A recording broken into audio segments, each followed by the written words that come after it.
Snow falls in silence, but something is screaming beneath it. A white fox lies frozen beneath an ancient tree, its body still, its eyes closed, and between its paws a torn red scarf worn by time and soaked in memory. Something human, something impossible. Years have passed, decades. Maybe yet the scent lingers. The bond refuses to break somewhere far away. A man wakes with a pressure in his chest, a dream he can't shake a name. He hasn't spoken since childhood, and a cold that doesn't come from winter. The forest has changed. The world has moved on. But something waits beneath the snow. Something that never forgot him. Silence stretches across time, but not even silence can erase what love leaves behind. He woke each morning before the sun, though he had nowhere to be brewed coffee. He never finished, stared through windows as if expecting something to appear beyond the glass. His apartment was quiet, almost too quiet, filled with soft habits that had outlived their reason. A coat hung untouched by the Dr. Boots he hadn't worn in years, still laced as if ready. A single red thread stuck in the lining of a drawer never thrown away. Sometimes he caught himself looking over his shoulder in crowded streets, as if a presence might follow him. One he couldn't name. Sometimes at night, he dreamed of snow, of breath in cold air, of running, not with fear but freedom. And when he woke, there was a heaviness in his chest. Something missing, but too far to reach life, moved around him untouched, and he let it. Pass eyes, distant hands, steady a man half rooted in now and half still, waiting for something unnamed to return. The wind had changed that day. The boy felt it in his chest, like a door closing somewhere deep inside the forest, too quiet, the air too still. His parents called from the car, their voices shaking with urgency, but he looked back one last time, his hand buried in her fur, her eyes wide, uncomprehending, as if she knew before he did that something was ending. He whispered, "I'll come back, I swear," then ran. The scarf slipped from his neck as he turned. She barked once, a sound sharp with confusion and fear. Then the silence came, not all at once but slowly, like snow filling footprints until the path was gone. Years passed, but he never went back. The world grew louder around him. Cities, noise faces, none of them hers, and he learned how to walk with a hollow inside, how to speak without meaning, how to smile without warmth and far away. She waited days into seasons, seasons into years. Her once bright coat fading, her eyes searching every breeze for something familiar. She lay beneath the birch tree, her paws curled around the scarf, still holding it long after his scent had faded, as if it might guide him home. And every winter she came back, and every winter she left emptier. The silence between them growing heavier until it was all they had left. Let me pause here for a moment and ask you something. Where are you listening from right now? Have you ever felt it? That quiet pull from the past, when someone, maybe a person, or even an animal, remembered you after years of silence. If a story like this stirs something in you, stay with us. There's more ahead, more memories, more meaning, and maybe a piece of your own heart reflected back. Don't forget to follow if this speaks to you. It started with a photo someone had posted, without meaning to change a life. A white fox frozen beneath a birch tree, holding a tattered red scarf, and something in him shattered quietly, violently. His coffee went cold in his hand as he stared, heart pounding as if it recognized something before his mind. Did the scarf, the shape of her paws, the bend of the old tree? It was impossible, and yet it wasn't. He stood up too fast, his breath shallow, like running through snow, and the memories hit, not like a wave, but like a flood that had been waiting behind a dam for years. Lumi, her name surfaced, like a whisper in the dark. He hadn't said it out loud in so long.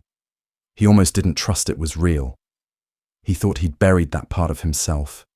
But here it was, raw and alive and begging to be faced.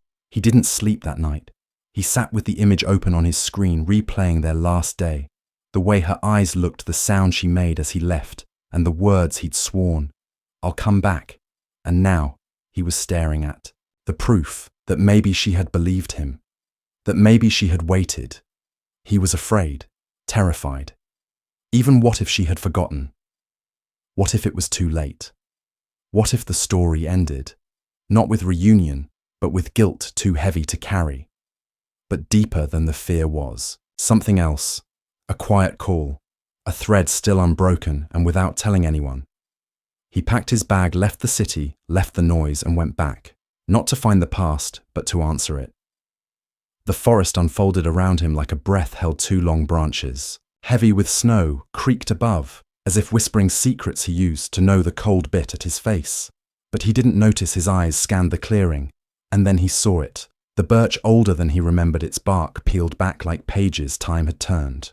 Too fast. Beneath it, a soft rise in the snow, marked where she lay, not just a shape, but a presence, like the echo of a heartbeat. He used to follow. He stepped closer. Slowly, each crunch of snow beneath his boots louder than it should have been, and there she was, smaller than he remembered, thinner still and impossibly still.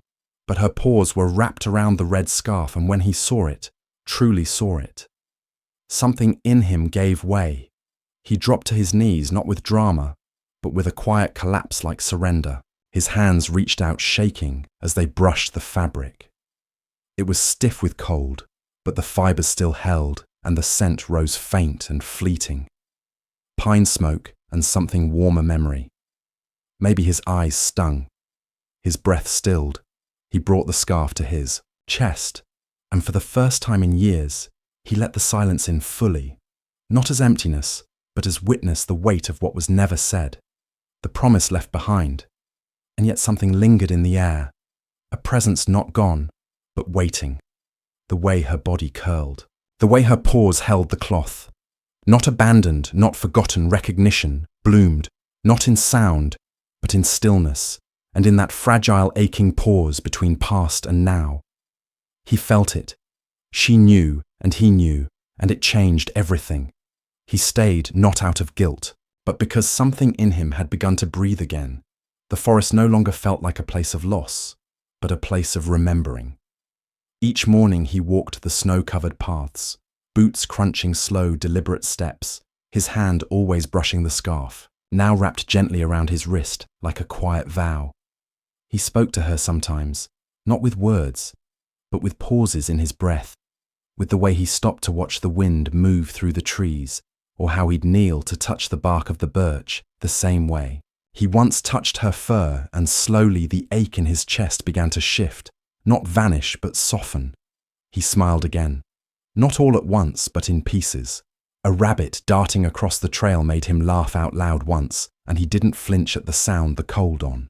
His face reminded him he was alive, and he let it in, let it wake him. Small things became sacred again. The way snow caught on his lashes, the hush between snowfall and wind. Even the silence felt warmer now, like company, not emptiness. And sometimes he saw movement in the trees, a flicker of white, a brush of fur, or the curl of a tail, and he didn't chase it. He didn't have to, because he knew she was there, not in body maybe, but in the bond. They never broke in the promise she kept when he couldn't, in the love that waited without anger, without question, without end. And what he learned in that stillness, in that snowfall, was this: the heart does not forget. Not really. It waits, it listens, and when the time is right, it returns home. Some bonds don't fade with time. They don't break with distance or disappear in silence. They live quietly beneath the surface, woven into breath, into memory, into the way we carry absence like a second skin. And when the world finally circles back, when the heart dares to return, they rise again, not with noise, but with knowing, in a glance, in the way snow falls softer in the way. Pain lets go without asking, and what was lost is not undone but transformed. The boy who left is not the same man who returned. And the fox who waited did not wait in vain, because love like theirs does not vanish. It roots itself deep and quiet and patient, until one day it becomes the thing that saves us all over again.